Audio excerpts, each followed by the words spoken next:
the most magnificent sights on planet Earth, in my view. I've been here 3 times now. It's called Machu Pichu, which means apparently old peak. We're 8,000 feet above sea level up in the Andes, this mountain range that basically goes right down the west coast of South America.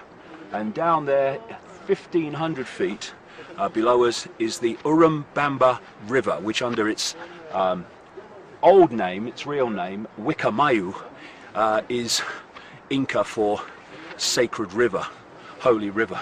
It's funny, when I first came here in 1991 to Peru, my life changed.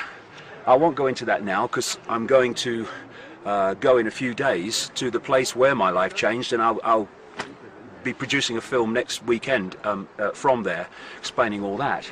But basically, amazing things started to happen for me in 1990.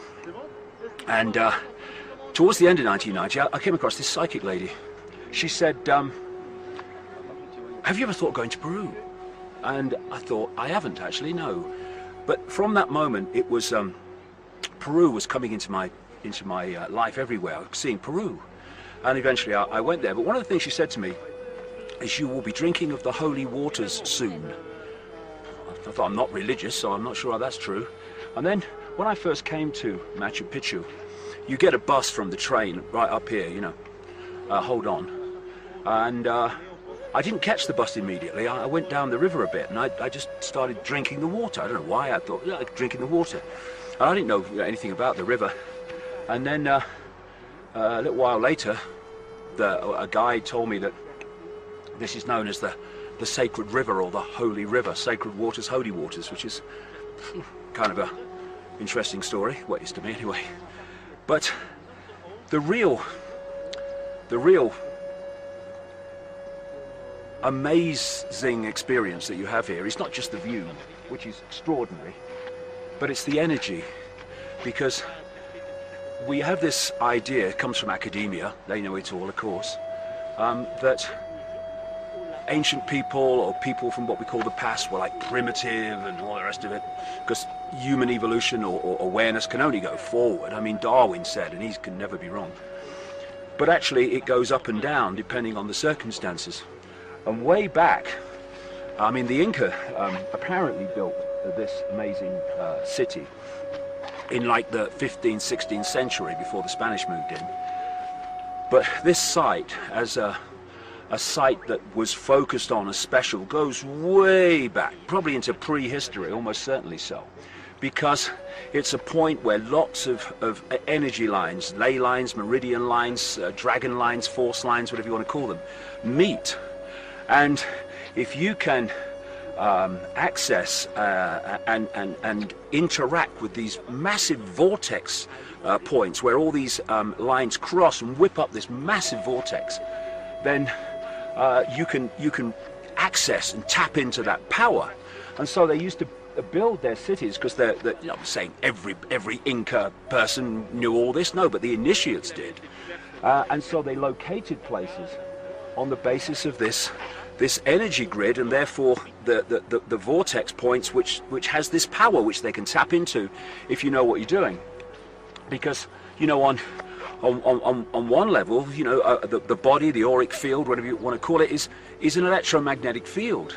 And these vortex points and these energy lines are electromagnetic energy, and at that level you can interact with them and you can absorb their power, absorb their knowledge, absorb their information.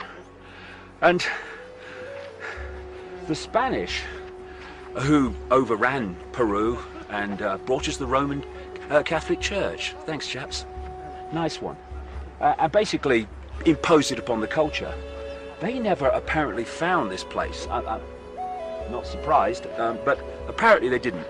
And therefore a lot of the destruction that went on in other places, because it's interesting that when the colonialists went in, like the British above all, and the Spanish and all the others, when they went into these places, again, they had initiates that had the knowledge that I'm talking about, and they were working with it, as they still are today, the Satanists and the Illuminati and the secret societies, in a very negative way. And So they knew about the power centers, and they knew about the way they could be used to give power to those who understood what they were doing. And so when they went into these countries to take them over, they targeted these power centers and the rituals that went on and the architecture created for those rituals at those points, and they destroyed it as best they could, because they wanted not just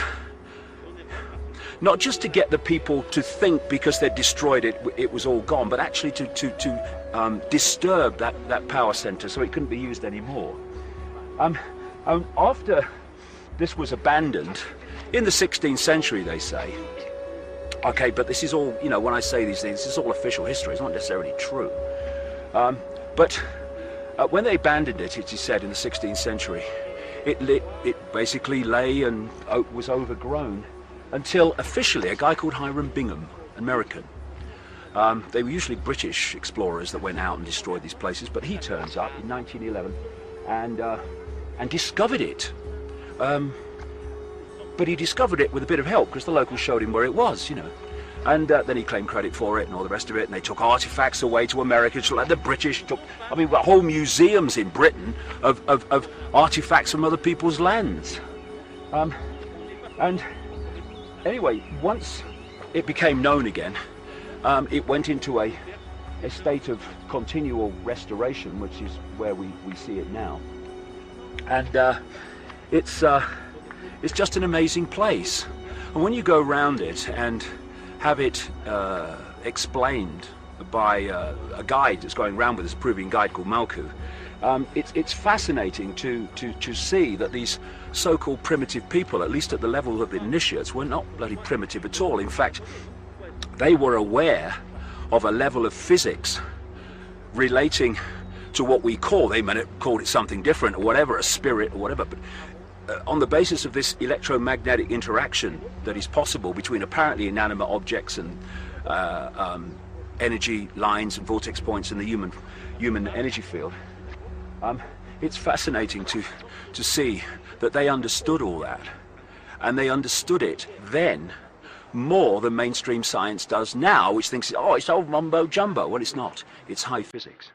Anyway, as we've been going around this amazing site, Machu's been, you know, giving us some explanations, and at one point he talked about the energy significance of this extraordinary place. So, Machu, let's see what he had to say. So Machu Picchu represents a big lesson. I named the city Crystal City because the type of material. In the type of stones, quality of rocks we have here, the majority is granite. Aside with granite, we have mica, feldspar, diorite, and also quartz. So, because the type of material is so strong, I named the city the Crystal City. And right now, it starts to be recognized as the Crystal City. But there is a reason. It's not because I had a dream, it's because there is a symphony. When you are in tune, the city vibrates and touches you. How many are dreaming with Machu Picchu? How many are centered, they feel connected, and probably some of you were part of the co-creators. And there is a recognition, only that. You know, the stone circles and the standing stones in Britain use crystalline rock. And of course the knowledge has been hijacked by the few into some very sinister secret societies. And one of its expressions is the Mormon Church. And the Mormon temple in Salt Lake City is made of granite. So you can see the same knowledge being used and the same connection to energies being used in a positive and negative way all over the world, right through history to the present day. When anybody is gaining power, if they stay in a radical power, will be just a radical power. Look at that, the power of the politicians. Look at that, the power of religions. And many other business people, which is a radical power, and many people, they don't like this power, and they don't follow, or they hate. But if these people will unite with the essence of the power, life will be much beautiful, and the essence of this power is represented by the hummingbird. So the invitation is, whenever you are manifesting more power in life, you can never forget of the essence of power, which is beauty. when you have beauty preserved with power, you can advance much more. Can you imagine these powerful people, if they will introduce beauty into their lives, that will change the planet. But this is the radical part of these people.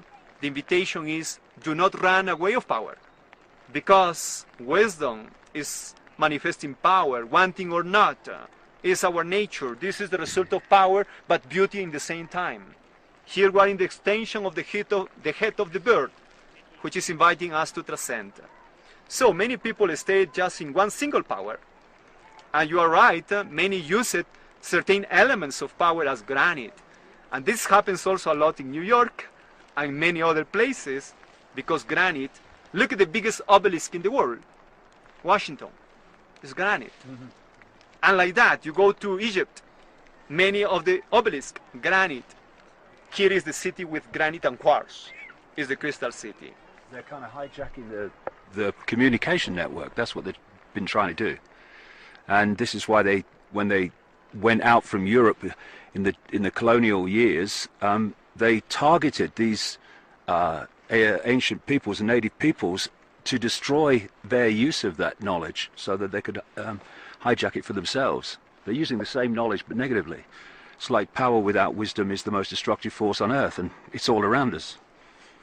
Absolutely. Fortunately, we were far away of the Europeans until they arrive, until the church arrived. But anyway, this city was in such a way protected that the Christians or the modern world never arrived until the early of the last century, so far we know. This is why the city is still like that, and there are many secrets in the city, and every year in our studies, Maru and some others, the new generation, they've been connecting, and we have an incredible vision of all that. There are certain aspects. Some people, they were asking about the location, the ley lines, connectivity, and all this. Let me give you some approach of that, okay? If we will go observing as a bird the city, we will realize that there exist certain points in the city which are connected and spreading to the horizon and to heaven. First of all, the mountain over there is Pichu.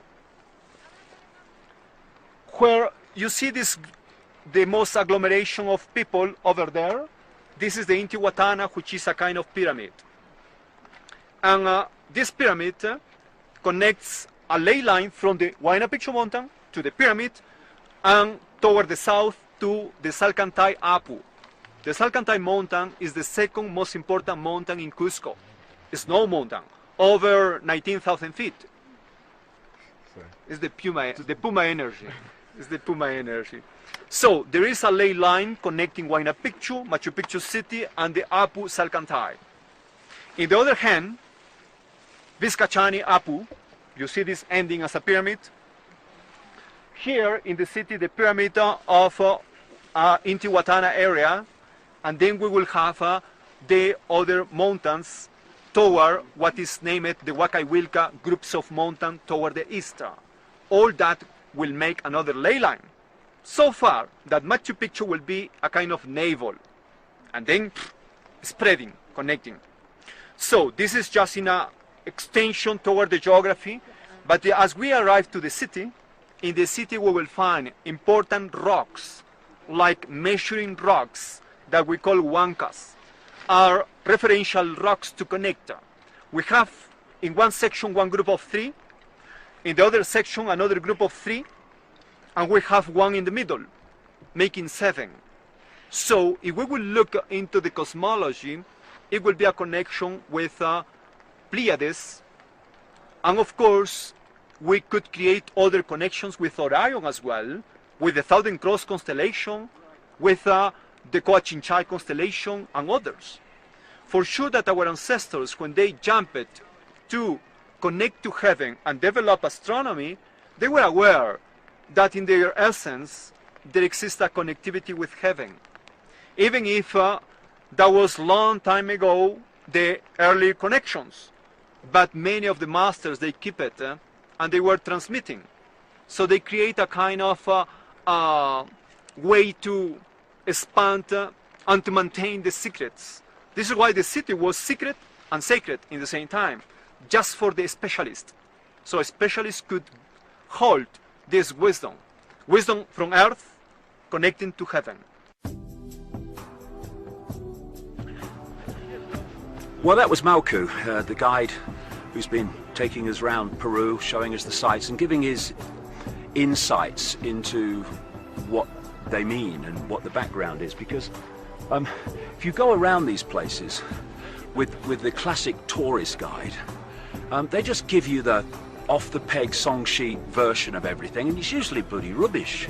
But Machu has studied it at a deep level, comes from a spiritual kind of direction, and understands the nature of energy, the nature of ley lines, and the nature of how it all works. And he's written some absolutely excellent books on these subjects. And one of the fascinating things that he points out is that if you look at Machu Picchu, the city there, and then you look at the mountain, that's Hawaii Pichu, that means young peak. Machu Picchu apparently means old peak.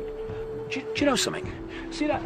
People climb that bloody thing, right? And they say, how long does it take? They say, oh, it's only an hour and a half. In your dreams, mate. Hour and a half up there and back. Crikey. Need a bloody, what do you call it, air ambulance, I would, halfway up. Anyway, when you look at that, it looks like a mountain and a few things going off it. But when you turn the camera, we'll show you this, on the other side, you'll see that it's actually a face. That mountain in the middle there is the nose, and then it goes to the top of the head, and there's the chin and everything. There's some absolutely amazing information in Machu's books, and I do recommend them. They are in English. But you know, Peru for me has been life-changing because of what I'll talk about next week at the place where it basically happened. And I've had some strange experiences since I've been here. What are we? Thursday? 2 days ago, we had to get up early at the hotel, 4 o'clock in the morning, to get the early train to get here. And I got up and I was fine, and I was in the bathroom, and then I walk out the bathroom, the room's over there, so I'm turning left, and I'm walking towards into the room, and I couldn't walk straight, and I couldn't walk to the right. The only thing I could do was walk to the left. It was like I was drunk, but only half of my brain was sober. You know what I mean? And it was like if I was walking towards you now, the camera, I was doing that. I couldn't stop myself.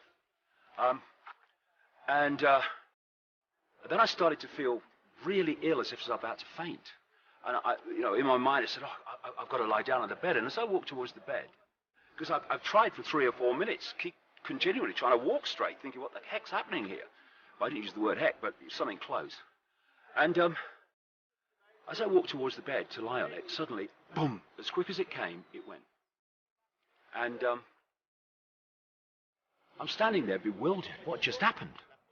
And this voice in my head, very, very clear, said, "Not to worry, we've just flipped your brain. Your brain just flipped." I think that was the term. And that from now on, I would start decoding reality differently. So I get dressed, kind of in a bewildered state. I go down and meet other people at breakfast before we get in the bus to the station to come here. And Sean was sitting next to me. I went into, I was feeling really strange, and I went into this, shall we say, state of awareness that wasn't in this world. I was looking at Sean, sitting right next to me, Sean, a webmaster, and he was in a different dimension, different reality to me. And I looked around the room and people were chatting, and they were not in the same reality that I was in. And this lasted for about an hour and a half as we got on the bus and on the train. About halfway through the train journey, I just started to, be me again, or be where I normally am in this reality. So what that was all about, I don't know. And what else is to come, I don't know, because You know, my experience of Peru is that I never leave it the same as I arrive. And we've got a few days yet, and I'll talk to you more next week from the Stone Circle, where basically, well, my life changed, yes, but it was the biggest individual experience, shall we say, in 1991, February 1991, that put me on the path to me standing here now and doing what I do.